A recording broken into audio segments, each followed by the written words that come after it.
ඔයාට ජීවිතේ සමහරලාට හිතනවද මහන්සි කියලා? ඇත්තට මේ මහන්සි නෙමෙයි. අපිට සමහරලාට අර මහන්සි කියලා හිතෙන්නේ ඔයාට කිසිම මොටිවේෂන් එකක් නෑ ඒක කරන්න. දැන් උදාහරණයකට මම මේකට හොඳ දෙයක් කියන්නම් මගේ ජීවිතෙන්න. කාට හරි කණ්ඩ දෙන්න කිව්වොතින් මට මහන්සිය කියන එක ජීවිතේට දැනෙන දෙයක් නෙවෙයි. ඔයා මට කිව්වොත් 50 දෙනෙක් එනවා කණ්ඩ උයන්න කියලා මට දවස් 2-3ක් වුණත් හැරගෙන උයන්න පුළුවන්. කිසිම මහන්සියක් දැනෙන්නේ නැහැ. කකුල් රිදෙනවා, හිටගෙන පැය 24ම ඉන්නවා, උයනවා. ඒ මොනම වුණත් කිසි ප්‍රශ්නයක් නැහැ. මොකද මම මොටිවේට් වෙන්නේ අර කණ්ඩ දෙන එක. මොකද මං හරි ආසයි මිනිස්සුන්ට කණ්ඩ දෙන්න. ඉතින් ඒක නිසා මං හරි මොටිවේට්.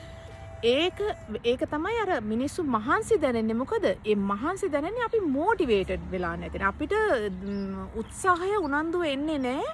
එහෙම එන්න කාරණයක් නැහැ. එතකොට අපිට අයියෝ මහන්සියද. දැන් අපි හිතමු කෙට්ටු වෙන්න හිතන කෙනෙක්. දැන් කෙට්ටු වෙන අපි මේකට වෙහෙසෙන්න ඕනේනේ. අපි එක්සර්සයිස් කරන්න හරි පාරේ ඇවිදින්න හරි දුවන්න හරි මොන හරි හැබැයි ඒකට හරි කම්මැලි මහන්සි. මොකද දැන් ඒක කරාම ඇඟ කෙට්ටු වෙනක අපිට එකපාර ලැබෙන්නේ නැති දෙයක් නිසා සහ අනිත් එකකින් අපිට ලැබෙන ප්‍රතිඵලය අපි තාම දන්නේ නැහැ. එතකොට අපිට අර ඒකට උනන්දුවක් එන්නේ නැහැ. දැන් අපි හිතමු තව දවස් 20කින් හරි මාසෙකින් හරි අපිට ගෑනු ළමයි පිරිමි ළමයි බලන්න යනවා හරි පිරිමි ළමයි ගෑනු ළමයි බලන්න යනවා. ඔය වගේ අපිට මේ අවස්ථාවක් එනවා නම් අන්න මොටිවේෂන් එක එනවා. මොන වැඩේ තිබුණත් එහෙම වුණොත් අර මාසෙම දුවනවා කොහොම හරි. නොකා නොබී ඉඳලා හරි කෙට්ටු වෙනවා. මොන කෑම අතහැරලා හරි එදාට පුළුවන් කෙට්ටු වෙන්න ප්ලෑන් කරන්න. ඒ මොකද මොටිවේෂන් එකක් තියෙනවා. ඒක නිසා කවුරු හරි මට ඇවිල්ලා කියනවා නම් අනේ ජීවිතේ මට හරි මහන්සියි දැන් කියලා මට කියන්න තියෙන්නේ නෑ. ඔයාට මහන්සි නෙමෙයි, ඔයාට අරමුණක් නෑ ජීවිතේට.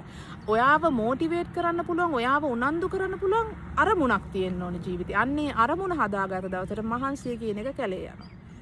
අපි ඉගෙන ගන්නකොට උනත් ඔන්න ඔය දෙයම තමයි තියෙන්නේ. අපිට අරමුණක් තියෙනවා නම් දැන් සමහර අය ඉගෙන ගන්නවා අම්මා කිව්වනේ මට දොස්තර කෙනෙක් වෙන්න කියලා. ඒ නිසා මම විද්‍යාව ඉගෙන ගන්නවා. තාත්තා කිව්වනේ මට තාත්තගේ බිස්නස් එක කරන්න කියලා. ඒක නිසා මම බිස්නස් මැනේජ්මන්ට් එක කරනවා. දැන් ඔයාට අරමුණක් තියනවද හරියට ඔයාව උනන්දු කරන? නැහැ. මොකද ඔයා නෙමෙයි ඔයා අනිත් අයගේ දේවල් තමයි අරමුණු කරගෙන තියෙන්නේ. අම්මව සතුටු කරන්න හෝ තාත්තව සතුටු කරන්න අකමැත්තෙන් උනත් නෑ. ඒක හරියන්නේත් නැහැ.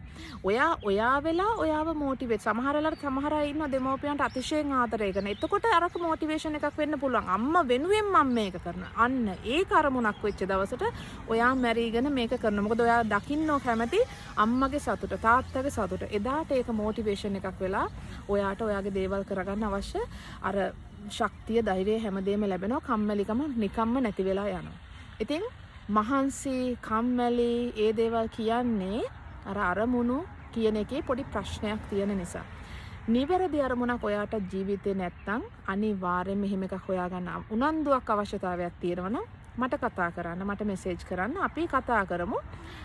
එතකොට ජීවිතේ අරමුණක් ඉස්සරහට හදාගෙන ඉදිරි ගමන හොඳින් යන්න, ශක්තිමත්ව යන්න අපිට පාත් එකක් හදාගන්න පුළුවන්.